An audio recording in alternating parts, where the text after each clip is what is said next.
Accueillons notre Dieu, il est le merveilleux, glorieux, majestueux. Accueillons notre Dieu, il est le merveilleux, glorieux, majestueux. Le roi de gloire, acclame-le, Dieu de victoire, il est vainqueur, devant les classes, il est roi et Seigneur, descendez, le roi de gloire, acclamons-le, Dieu de victoire, il est vainqueur, devant les classes, il est roi et Seigneur.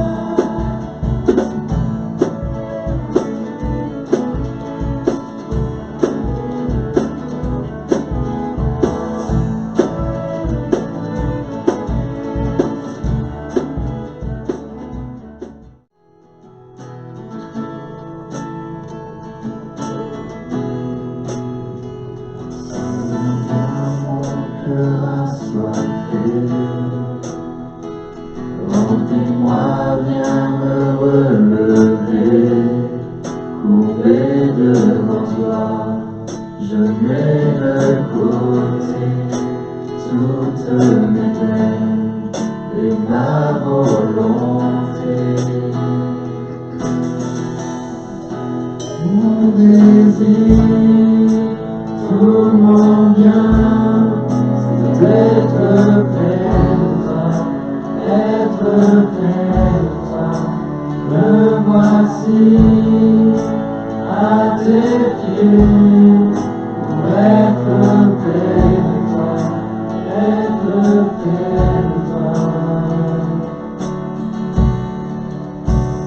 J'ai cherché au fond de mon âme, mais je n'y trouve aucune offrande. Mais je dis près de toi se trouve ma demeure. Je me connais, et vois ta splendeur, mon désir, tout mon bien, c'est d'être près de toi, être près de toi. Me voici à tes pieds, pour être près de toi, être près de toi. Mon désir, tout mon bien, c'est d'être près de toi, être près de toi. Me voici à tes pieds, pour être près de toi, être près de toi.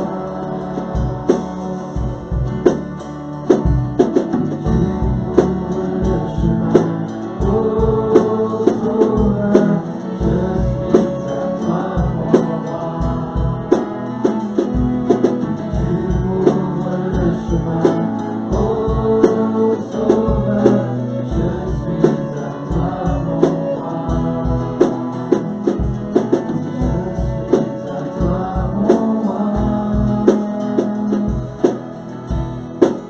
Mon désir, tout mon bien, c'est d'être près de toi, être près de toi.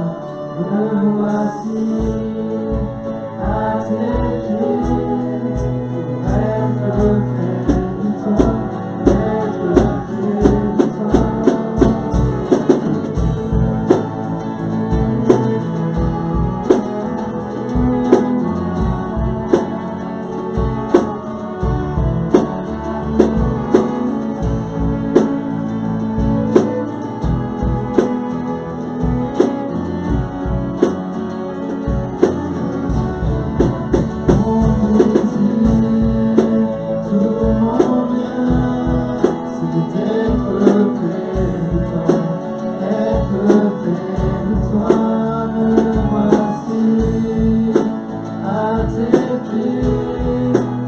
être près de toi, être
parmi nous. Je t'adore, je t'adore. Tu es là, agissant parmi nous. Je t'adore, je t'adore. Tu es Dieu de miracles. Le chemin au Père des miracles, tu tiens tes promesses, lumière dans les ténèbres, mon Dieu, c'est ce que tu es. Fais le chemin au Père des miracles, tu tiens tes promesses, lumière dans les ténèbres, mon Dieu, c'est ce que tu es.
Si ton cœur est blessé, brisé, submergé par le poids du péché, Jésus t'appelle. Te sens-tu épuisé par la vie? As-tu soif de venir boire la pluie? Jésus t'appelle. Au pied de l'autel, le Père ainsi dans un il fait grâce, c'est le prix du sang précieux de Jésus-Christ.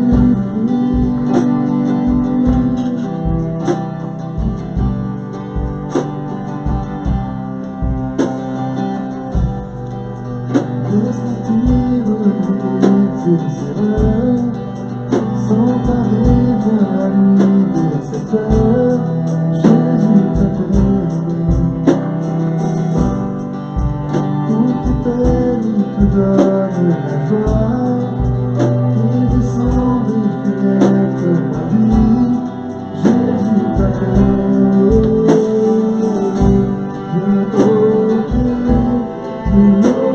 l'autel, le Père assis dans le cœur. Il fait grâce, c'est le prix du sang précieux de Jésus. Viens au pied de l'autel, le Père assis dans le cœur. Il fait grâce, c'est le prix du sang précieux de Jésus-Christ.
Bien, bonjour à tous. Est-ce que le sud va bien? Ouais. Voilà, ça fait un moment qu'on n'était pas venus, hein. Bon, vous avez compris la raison, hein. Coralie était à l'œuvre, surtout elle qui a travaillé dans un premier temps. Puis là, depuis 3 mois, on travaille tous les deux. Là. Donc effectivement, on est venu avec du renfort, voilà, on a pris du temps, mais maintenant on vient à 3. Avec Élise, et on a... Bah, les parties, elles s'en occupent, voilà, j'allais dire, on est tranquille, on a la belle-mère qui nous donne un bon coup de main, là, Natacha et Philippe, là, quand c'est à la maison qui nous donne un coup de main. Donc je suis très heureux d'être parmi vous ce matin et je voulais partager avec vous sur Pierre, pas l'homme, mais Pierre, la pierre angulaire, le rocher.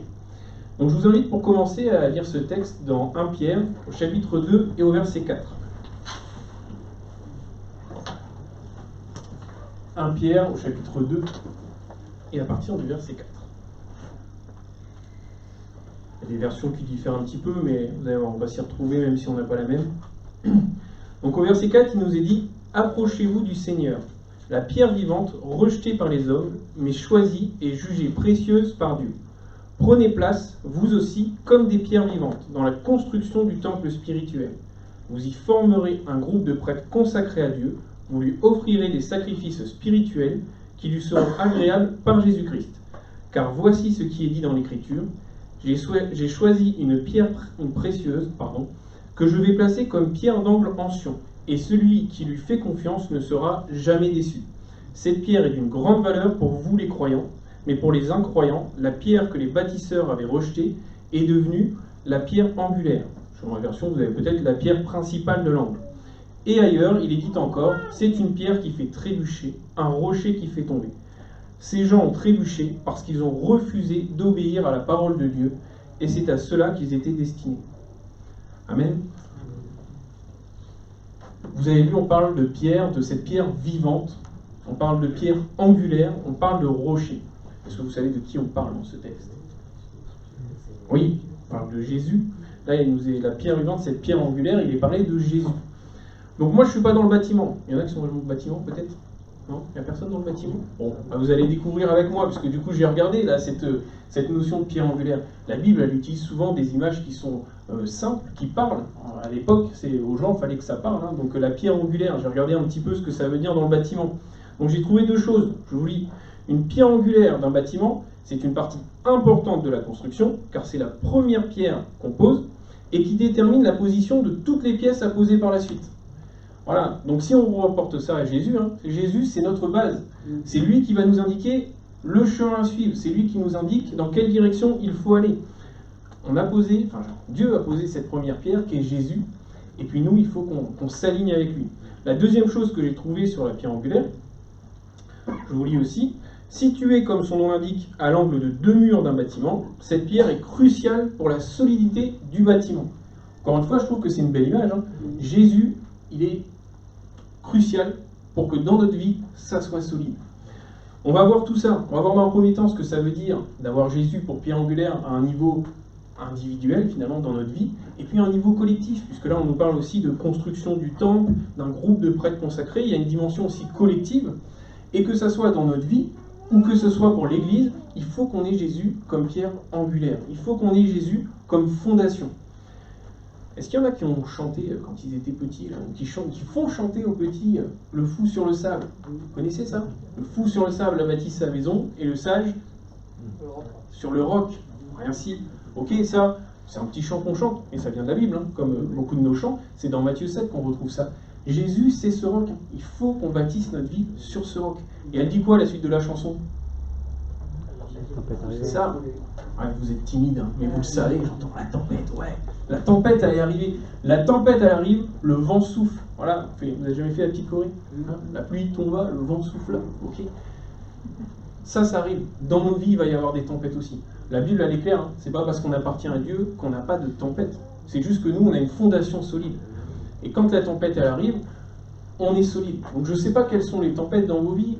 Vous en vivez peut-être, vous en avez vécu, vous en vivrez. Ça peut être les tempêtes financières, peut-être parfois, des tempêtes relationnelles. On peut avoir des problèmes, que ce soit dans notre travail, que ce soit dans notre famille. Des problèmes aussi, des tempêtes, parfois on peut passer par la maladie physique, la maladie psychologique, pardon. Mais si on a Jésus pour fondation, si on est sur ce roc, si on est solide sur cette pierre angulaire, si on suit le chemin de cette pierre angulaire, on est assuré de tenir bon dans la tempête. C'est ça qui est beau. Alors, qu'est-ce que ça veut dire avoir Jésus pour fondation? Faut être sur du solide. Maintenant, on est en Bretagne. Ça fait 2 ans qu'on est en Bretagne. Vous avez vu, on est un peu descendu dans le sud. On est passé de la Normandie à la Bretagne. On n'a pas fait l'effort Picardie. Ok, la différence, pourquoi je vous parle de ça, c'est que quand je suis arrivé sur les plages bretonnes, du sable, qui sont entourées de falaises de granit, et moi quand j'ai vu les maisons sur le bord, j'ai dit, ils sont fous d'habiter là, est-ce que c'est trop près du bord, là, ça va s'écrouler? Mais c'est parce qu'ils ont des fondations solides. Moi je viens de Normandie, Jean-Marie, en Normandie, elles sont comment les falaises? Ouais, c'est de la craie, et ça s'écroule. Les fondations ne sont pas solides, et moi, depuis tout petit, j'ai toujours vu toutes les maisons au bord qui étaient abandonnées, parce qu'au fur et à mesure, ça s'écroule, les fondations sont sapées, et les maisons finissent par tomber. Donc des maisons entières, des lotissements entiers qui ont été abandonnés. Mais en Bretagne, ils sont plus malins, on pourrait dire peut-être. Ah, ça fait mal de dire ça en tant que Normand, mais... Ok, ils construisent sur du granit, c'est solide, et du coup, ça tient. Donc je vous invite ce matin à vous bâtir sur Jésus. Qu'est-ce que ça veut dire, se bâtir sur Jésus? Ça veut dire faire de lui notre priorité, de chercher sa volonté, chercher à être justement sur le chemin qu'il nous trace, et puis lui faire confiance. Vous savez, il y a énormément de textes dans la Bible qui parlent de la confiance en Dieu, de la confiance en Jésus. On a traduit ce mot en français, confiance, c'était le mot hébreu batak, qui signifie se reposer sur. Voilà. Sur quoi on se repose, sur quoi on se place, sur quoi on s'appuie. C'est ça que ça veut dire le mot, enfin en hébreu c'était cette idée, se reposer, de se placer, de s'appuyer.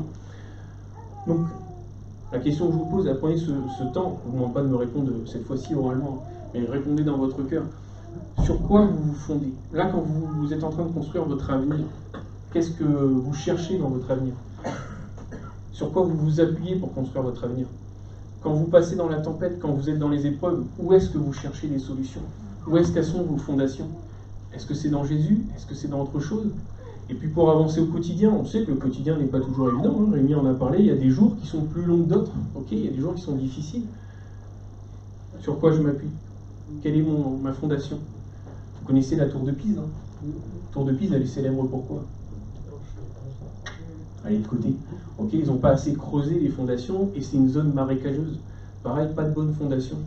Alors, on pourrait dire la tour de Pise, ok, malgré tout, elle est jolie, malgré tout, elle est très connue, elle n'a pas des bonnes fondations, mais ça l'a rendue célèbre. Mais ce qui est dommage, c'est que ce bâtiment, il n'a jamais servi ce à quoi il était destiné. Il n'a pas pu, c'était trop dangereux. À un moment, ils ont interdit l'accès parce que ce qu'ils savent, c'est qu'à un moment donné, ce bâtiment, il va tomber. Et à l'image de la tour de Pise, on peut voir des gens peut-être qui ont des vies, qui nous font envie, qui n'ont pas des fondations solides, qui n'ont pas des fondations, qui n'ont pas pour fondation Jésus. Hein. Peut-être que on se dit, ouais, c'est beau, mais c'est pareil, c'est dommage, ils perdent quelque chose parce qu'ils ne sont pas là où ils devraient être. Comme la tour de Pise, ils ne seront jamais utilisés à ce à quoi ils sont destinés. Et comme la tour de Pise, à un moment donné, ils vont tomber. D'accord? C'est important vraiment de se fonder sur Jésus. Alors quand on parle de confiance, sur quoi on peut s'appuyer? On nous vend plein de choses, hein. Vous avez vu, enfin, là ça ne manque pas. Dans le monde, c'est une des ruses du diable, on pourrait dire, hein, de nous donner tellement de choses qui peuvent remplacer Jésus. Enfin, qui peuvent. On croit que ça peut remplacer Jésus en tout cas. Les gens cherchent, il y a un vide, hein, quelque part, les gens cherchent pour leur avenir, pour se construire, sur quoi je peux m'appuyer, sur quoi je peux faire confiance. Et dans la Bible, on a déjà plein d'exemples. On va en prendre quelques-uns, mais une des choses qu'on nous donne beaucoup, c'est de mettre notre confiance dans les hommes.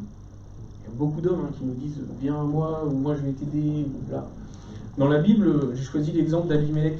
Abimelech, on trouve son histoire dans Juge, au chapitre 9. Son père, Gédéon, qui avait le pouvoir en Israël, meurt, et Abimelech, il a plein de frères, hein, sont 70, à peu près, et il veut prendre le pouvoir. Et il va avoir, dans ce qu'on appellerait en politique aujourd'hui, son fief. Il retourne à Sichem, c'est là d'où vient sa mère. Et il dit, oh, vous me connaissez, ma mère vient d'ici. Est-ce que vous préférez que 70 règnent sur vous, ou est-ce que vous préférez qu'un seul règne sur vous? Il leur demande leur confiance. Il dit, bâtissez-vous sur moi. Il dit, si là, moi je suis celui qui règne sur vous, ça va être mieux. Et ils lui font confiance. Ils lui font confiance, ils lui donnent de l'argent pour payer des hommes, et avec ces hommes, il va faire tuer tous ses frères. Il n'y en a qu'un qui en réchappera. Et qu'est-ce qui va se passer là? Ils ont mis leur confiance en cet homme. Et en fait, ça n'ira pas. Il y aura des problèmes entre eux, et que ce soit Abimelech ou que ce soit le peuple de Sichem, et tout Israël d'ailleurs, ça sera catastrophique. On ne peut pas mettre notre confiance dans un homme. Et aujourd'hui, des Abimelech, il y en a plein. En politique, on nous donne toujours justement cette peur de l'avenir. Alors, allez, je ne fais pas de la politique ce matin. Je dis, voilà, quel que soit le parti politique de toute façon, leur truc c'est de nous vendre l'avenir. Alors ils ont chacun leur credo. Peut-être qu'on va vous dire, nous l'avenir c'est la planète. Si vous ne votez pas pour nous, là, votre avenir il est foutu, il n'y aura plus de planète. Ça peut faire peur. Il y a beaucoup de gens qui craignent ça aujourd'hui. Hein. Peut-être que l'avenir c'est la sécurité. Voilà. Une autre chose, là, vous voyez pas notre pays, comment il part, voilà, ok. On peut vous vendre beaucoup de choses. Mais ces gens-là, déjà, ils n'ont aucune connaissance de l'avenir. Là, c'est la différence avec Dieu. Dieu, il connaît toutes choses, eux, ils ne savent pas. Ils ont une vision à 5 ans, déjà, c'est bien, là, quand ils ont une vision à 5 ans.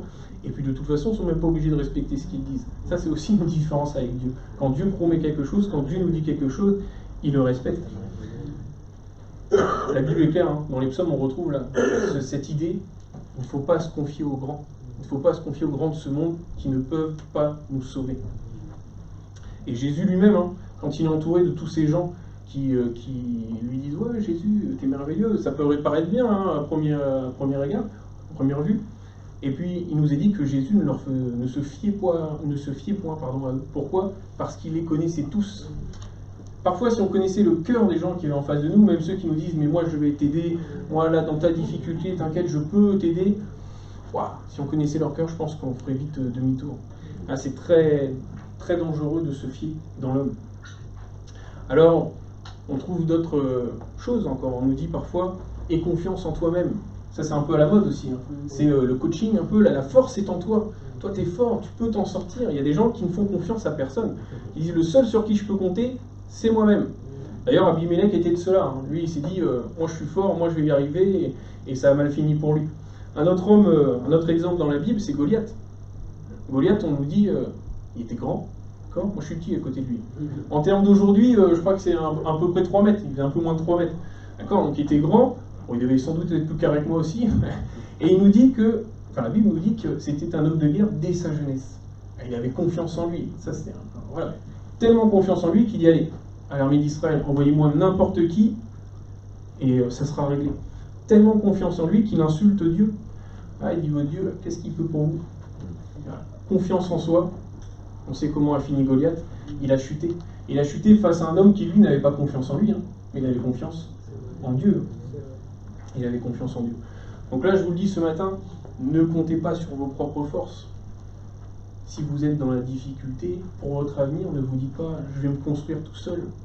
Ah, on est faible. Quand on est fort, comme nous dit la Bible, c'est par celui qui nous fortifie.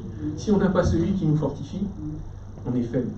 Voilà, il faut essayer d'être humble et de se dire, voilà, nous, on ne sait même pas ce qui est bon pour nous. Parfois, on croit savoir, on croit faire bien, et puis parfois ça nous amène dans des mauvaises situations. Donc n'ayons pas confiance non plus trop en nous-mêmes. La Bible nous donne un troisième exemple, c'est ceux qui ont confiance aussi dans leur richesse, dans tout ce qui est bien matériel, dans tout ce qui est leur haute muraille, qui pensent qu'ils vont les protéger. Et on sait aussi que c'est pas là où il faut mettre notre confiance. Et ça, on le voit encore aujourd'hui. Hein. Je ne sais pas si vous écoutez, mais il y a des choses dans ce monde qui sont folles. Il y a des gens qui sont prêts à payer des milliers, voire des millions de dollars là, pour se faire congeler. Vous avez suivi ça? Vous n'avez pas vu? Ils se font congeler parce qu'ils ont confiance là dans la technologie. Ils se disent, un jour, plus tard, on saura me décongeler et je serai dans un monde meilleur où je pourrai vivre plus longtemps. Oh là là, les gens sont perdus, sont vraiment perdus. Donc voilà, la Bible ne nous appelle clairement pas à mettre notre confiance dans l'homme, en nous-mêmes, dans les technologies ou quoi que ce soit d'autre. Vous allez voir, enfin vous l'avez déjà vu, dès qu'on est dans la difficulté, les gens, là, ils ont plein de solutions. Ils disent, tu peux essayer ça, mais moi j'ai vu lui. Aujourd'hui, les gens, ils s'orientent aussi beaucoup sur tout ce qui est occultisme, des choses un peu, voilà. Vous savez, il n'y a pas très longtemps, on était en train de faire du secourisme. On formait des gens au secourisme et on parlait des brûlures. Et là, il fait, moi je peux intervenir? Oui, vas-y. Il fait, moi je peux vous dire, un coup de feu, ça marche très bien. Un jour, j'ai été brûlé, j'ai été voir un coupeur de feu. Voilà, ça y est, on est parti. Les gens, ils cherchent des solutions, forcément, et toutes ces choses-là, on nous en vend dès qu'il y a des soucis, essaye ceci, essaye cela. Et moi je vous dis, encore une fois, la pierre angulaire, celle qui doit nous montrer le chemin, celle sur laquelle on doit s'appuyer, c'est Jésus. Alors pourquoi? Tout simplement parce que, déjà, Dieu nous aime. Lui nous aime réellement. On le sait, toute chose concourt au bien de ceux qui aiment Dieu. Dieu, il sait toutes choses. Il sait ce qui est bon pour nous. Il sait le chemin qu'il veut pour nous. Parfois, nous, on ne comprend pas pourquoi on passe par là. Ou on ne vise pas les bonnes choses, hein, tout simplement. Notre objectif, c'est peut-être de réussir ça, d'aller là, d'avoir ce poste. Dieu, c'est pas ça qu'il vise pour nous. Hein. Pour nous, c'est la vie éternelle, une adoration avec lui. C'est ça qu'il veut nous faire atteindre. Dieu est vrai. Au moins, Dieu ne ment pas. Quand il dit des choses, quand il met des promesses, quand on a des paroles, on peut les serrer sur notre cœur. Parce que Dieu est vrai. Et puis, forcément Dieu est fidèle. Ça aussi, on peut avoir des gens qui nous aident, mais qui à un moment donné nous lâchent. D'accord? Dans la difficulté, nous lâchent, ou quand ça va plus très bien, nous lâchent. Là, psaume 9, je vous lis juste un verset, psaume 9, le verset 11, pardon. Ceux qui te connaissent se confient en toi. Voilà, quand on connaît Dieu, on peut avoir confiance en lui. Car tu n'abandonnes pas ceux qui te cherchent, ô Éternel. Dieu ne nous abandonne pas. Et il est ce rocher. Pareil, il y a énormément de textes qui nous disent que Dieu est ce rocher, ce roc sur lequel on peut s'appuyer. Il y a cette notion de c'est solide. Ésaïe 26, verset 4. Pareil, je vous lis qu'un verset, vous pourrez lire le contexte. Confiez-vous en l'Éternel à perpétuité, car l'Éternel est le rocher des siècles. Voilà, n'ayez pas peur de confier toute chose dans les mains de Dieu.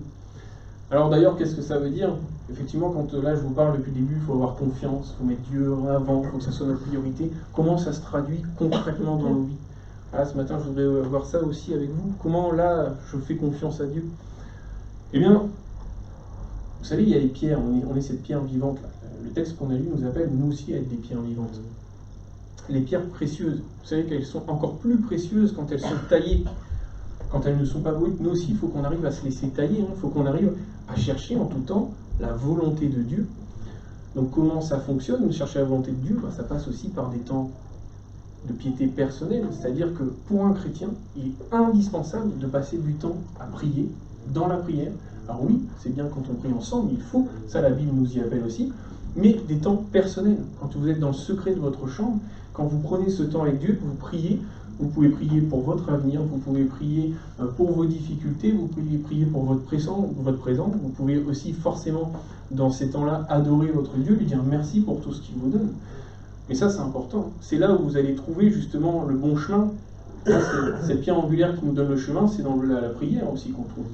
Dans la prière et dans la lecture de la Bible. Ce sont des choses simples, hein, mais finalement, est-ce que parfois on n'a pas du mal à prendre ces temps de prière, ces temps à lire notre Bible? Vous savez, c'est bien forcément d'écouter des messages, c'est bien de venir le dimanche, c'est bien parfois d'écouter sur Internet, et encore, j'ai envie de vous dire attention, parce qu'il y a beaucoup de choses sur Internet, mais ça ne remplace pas aussi ces temps personnels, ces temps de lecture personnelle, où on va prendre le temps avec notre Dieu, où il va nous parler, et où on va chercher à comprendre aussi. Vous savez, c'est quand on vous apporte des choses, les personnes qui vous apportent des messages, ça fait partie de la préparation du message, de regarder, d'essayer de comprendre, d'apporter quelque chose, de lire le contexte. Quand là je vous lis un verset, forcément on a regardé le contexte, s'assurer. Mais c'est bien en tant que chrétien aussi de chercher à continuer un petit peu, quand vous entendez des choses, à chercher, à vérifier, à comprendre. Dieu ne nous demande pas, on n'est plus sous la loi, hein, d'appliquer les choses parfois bêtement, sans comprendre. Alors c'est mieux d'appliquer les choses que de faire n'importe quoi, on est d'accord. Mais parfois c'est quand même mieux quand on peut comprendre. Je vous donne un exemple concret, quand je pense à ça. C'est que, moi ça m'est arrivé, hein, quand j'avais une vingtaine d'années, voilà, j'ai toujours été dans les églises, d'accord. Ma mère était convertie avant ma naissance, donc j'ai grandi dans une église. Mais par contre, moi, j'ai donné ma vie à Dieu assez tard, finalement, à l'âge de 23, 24 ans. Et là, j'avais une vingtaine d'années, et moi, j'écoutais, et j'appliquais les règles, parce que j'avais un cœur qui aimait Dieu, et je voulais appliquer, quoi. Et moi, je savais que, par exemple, en tant que chrétien, on m'avait dit dans mon église, c'est pas bien de se mettre en couple avec quelqu'un qui n'est pas chrétien. Bah, moi, j'ai appliqué, je cherche même pas à comprendre. Et un jour, alors que j'étais avec un ami qui n'était pas chrétien, il me dit, ah, mais tu vois, cette fille, tu lui plais bien, tu pourrais te mettre en couple avec elle et tout ça. Et moi, je lui dis, non, je peux pas. Il me dit, ah bon, pourquoi? Il savait que j'étais chrétien. Je dis, non, je suis chrétien, je peux pas. Et du coup, il me dit, pourquoi? J'en sais rien. Je ne savais pas lui dire, en fait. Je lui dis, comme ça. Et là, il m'a raconté une histoire. Il me dit, attends, je vais te raconter un truc. Et je l'ai bien retenu, cette histoire, je vais vous la raconter. Il me dit, c'est l'histoire d'une fille là, qui va manger chez sa mère. Et sa mère, elle dit, bah, j'ai fait la recette de famille, j'ai fait le rôti, là, c'est une recette familiale. Donc, elle mange, et elle dit, ouais, c'est super bon, mais dis-moi, maman, pourquoi le rôti, il est coupé en deux? Ah, je sais pas, hein, c'est comme ça, t'as qu'à demander à ta grand-mère. Donc, à voir sa grand-mère, elle dit, mamie, la recette familiale, le rôti, pourquoi il est coupé en deux? Je sais pas, c'est comme ça. Bah, demande à ton arrière-grand-mère. Donc, à voir son arrière-grand-mère, elle dit, mais pourquoi le rôti sur la recette familiale, il est coupé en deux? Et là, son arrière-grand-mère, elle lui dit, ah ça sert à rien. C'est juste qu'à mon époque, les fours étaient trop petits pour rentrer le rôti en entier. Ok. Et quand il m'a raconté ça, là il était en train de me dire, tu appliques un truc bêtement, sans même comprendre pourquoi, tu sais même pas ce que tu fais. Et là je vous dis que ça, en tant que chrétien, ça vous reprend quand même. C'est pour ça que c'est important quand même de lire la parole de Dieu sur ce thème-là ou sur bien d'autres. Il y a quand même des choses, on comprend, quand on cherche à comprendre la volonté de Dieu, pourquoi il nous amène sur cette voie, pourquoi il nous dit que ces choses-là ne sont pas bonnes pour nous. On peut vraiment, et avec l'aide du Saint-Esprit aussi, sentir ces choses qui sont mauvaises pour nous. Donc c'est important, si vous voulez être fondé sur Jésus, avoir pour Jésus pour fondation, de prendre ces temps de prière, ces temps de lecture de la parole de Dieu. C'est important aussi, parfois, de faire des sacrifices. Avoir Jésus pour fondation, ça nous amène à faire des sacrifices. Peut-être des sacrifices de temps. Quand je vous parlais tout à l'heure, là, juste un instant, de prier, de lire la parole de Dieu, vous êtes là ce matin, vous n'avez pas pu faire la grâce matinée, d'accord? On a sacrifié notre temps parce qu'on aime Dieu, parce qu'on veut avoir Dieu comme fondation. Donc c'est important de sacrifier parfois son temps. Ça peut être aussi parfois des sacrifices de relations, de comportement. Quand on a parfois des relations qui nous amènent justement à faire des mauvaises choses. On peut avoir des relations qui nous amènent à aller à l'encontre de ce que Dieu nous appelle. Et parfois il va falloir s'éloigner. Il va falloir dire, là je fais un choix en fait, hein, c'est faire des choix, avoir Jésus pour fondation. Dans mes comportements, peut-être que j'aime faire ça, peut-être que ça j'aime aussi, mais quand je fais ça, je m'éloigne de Dieu. Voilà, quand j'ai ces comportements-là, c'est pas ce qui plaît à mon Dieu, et là je sens que je suis pas sur le bon chemin, je suis plus la pierre angulaire. Là. Des sacrifices, voilà. Parfois on le sait, hein. Je pense que ça vous est déjà arrivé, hein. On a envie de dire quelque chose ou de faire quelque chose, et là dans notre cœur ça nous travaille, ça nous dit ça faut pas le faire. Et après c'est notre choix. Alors soit on le fait quand même, pour en tirer quelque chose sur le coup, là. Peut-être dans une dispute, on se sera vidé, on sera content, on aura dit les 4 vérités à la personne en face. Peut-être, oui bah voilà, j'aurais été avec mes copains et on aura fait je sais pas quoi ensemble, on aura été en boîte de nuit, on aura fait n'importe quoi, peut-être ça vous aura fait plaisir sur le moment, mais là vous êtes en train de construire votre vie sur d'autres fondations que celle qu'est Jésus. Donc voilà, c'est ça, cette notion de sacrifice. Mettre sa confiance en Dieu, se bâtir sur Dieu, c'est aussi lui faire confiance sur ses promesses. On l'a dit, ses promesses sont vraies. Et parfois, elles peuvent tarder à venir. Ou parfois, on peut ne pas comprendre. On peut se dire, mais c'est tellement loin. Vous avez peut-être reçu une parole dans un message, dans une prière, à un moment donné avec Dieu, dans un don spirituel, et vous dites, ça tarde à venir. Mais ayez confiance en Dieu, parce que notre Dieu, il est vrai. C'est ça, hein, avoir pour fondation Jésus, c'est de se dire, je sais qu'il va le faire. Ne soyez pas comme Sarah, quand Dieu lui dit qu'elle aura un enfant, elle ne le voit pas venir, ça tarde, et elle se dit, il faut que j'aide Dieu, quoi. Je vais aider Dieu, je vais donner ma servante, c'est comme ça que ça doit se passer. Non, quand Dieu dit quelque chose, il le fait. Donc ayez confiance en Dieu, et comptez sur la puissance du Saint-Esprit. David, encore une fois, il ne compte pas sur ses propres forces quand il est face à Goliath. Il dit, Dieu m'a délivré du lion, Dieu m'a délivré de l'ours. Ce sera pareil avec ce Philistin. Donc c'est pareil, nous, il faut vraiment dire, là c'est Dieu qui va m'aider, nous on a le Saint-Esprit pour nous aider au quotidien, et il faut vraiment compter sur lui. Si on arrive à faire tout ça, à vraiment mettre cette confiance en Dieu, à avoir Jésus pour fondation, vous verrez qu'il y a des choses qui vont arriver dans votre vie.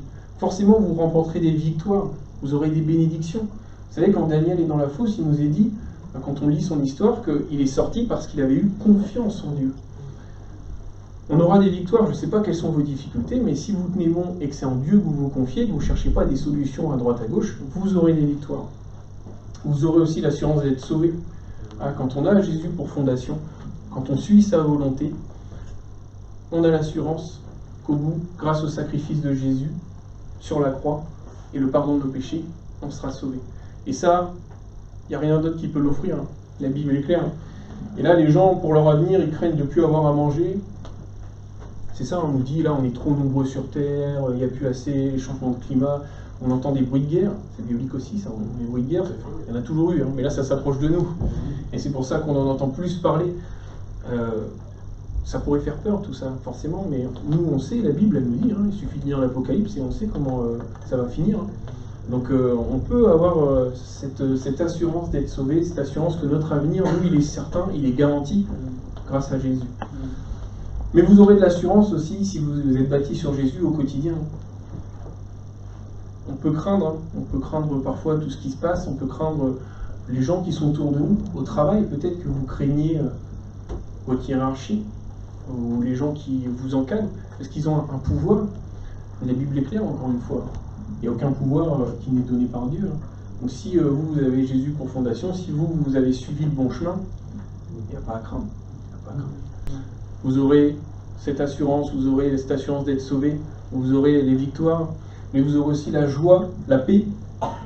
Le psaume 84, Ésaïe 26, au verset 3, je reviens encore une fois, un verset. À celui qui est ferme dans ses sentiments, tu assures la paix. La paix parce qu'il se confie en toi. Voilà, si on a confiance en Dieu, on est en paix. C'est quand les gens n'ont pas confiance, là, qui paniquent, qu'ils ont peur, c'est parce qu'ils n'ont rien à se raccrocher. Et souvent, nous on se pose très souvent la question, et Coralie, dans des situations, on se dit, mais comment les gens font sans Dieu? C'est vrai, vous vous posez souvent cette question, hein, ça vous arrive? On dit, parce que nous, quand ça ne va pas, ou quand on a une crainte, on se dit, c'est Dieu qui va gérer. Mais là, voilà, avoir cette confiance en Dieu, ça nous assure cette paix. Je vous dis, là, heureusement qu'on est Dieu avec Élise. Je ne veux pas te faire peur.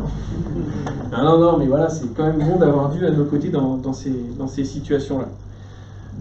Et je termine très rapidement en passant sur cette dimension collective aussi. Vous voyez, dans le texte qu'on a lu, il nous est dit qu'on est amené à être un groupe de prêtres consacrés, à être comme des pierres vivantes. Dieu est celui qui nous rend vivants, d'accord? Il peut changer les cœurs de pierre. La Bible nous dit qu'on avait des cœurs de pierre, il nous a changé en cœurs réceptifs. Vous avez peut-être des pierres mortes autour de vous, des pierres qui sont dures. C'est rigolo, une pierre vivante. Quand on dit vivant, c'est pas la pierre qui nous vient en premier dans l'esprit.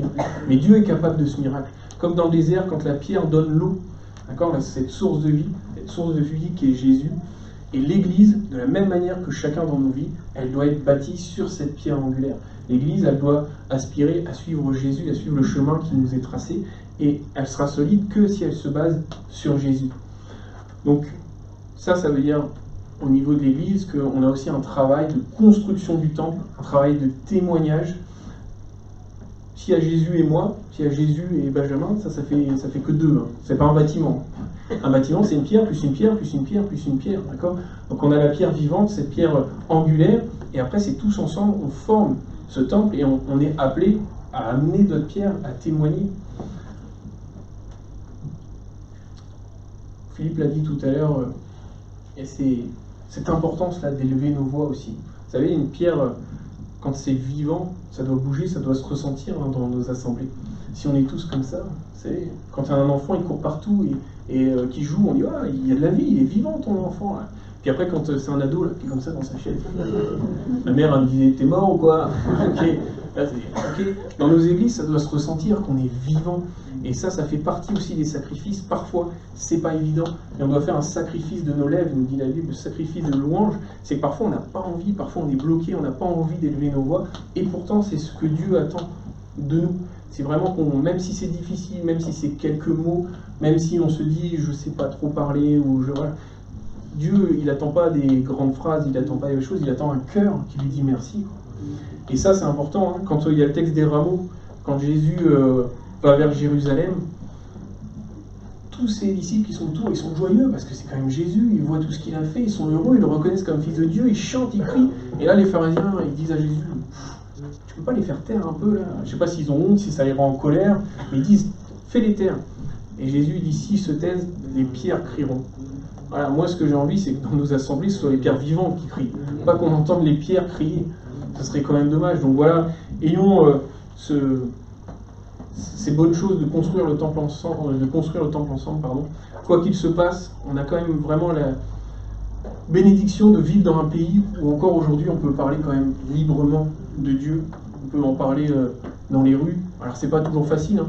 On est retenu, certains vont être retenus peut-être par la honte, d'autres vont être retenus parce que ce soit à votre travail, vous n'avez peut-être pas le droit d'en parler. Moi, j'ai travaillé pendant des années à Pôle emploi, c'est une institution publique. On ne peut pas crier le nom de Jésus, dire je sais que vous cherchez du travail, que c'est difficile, mais Jésus va vous aider. Si vous faites ça directement comme ça, vous pouvez avoir des problèmes. Ok, c'est pas facile. Pour autant, il faut quand même qu'on y en arrive à parler de Dieu, qu'on arrive à parler de notre fondation, qu'on arrive à parler de Jésus.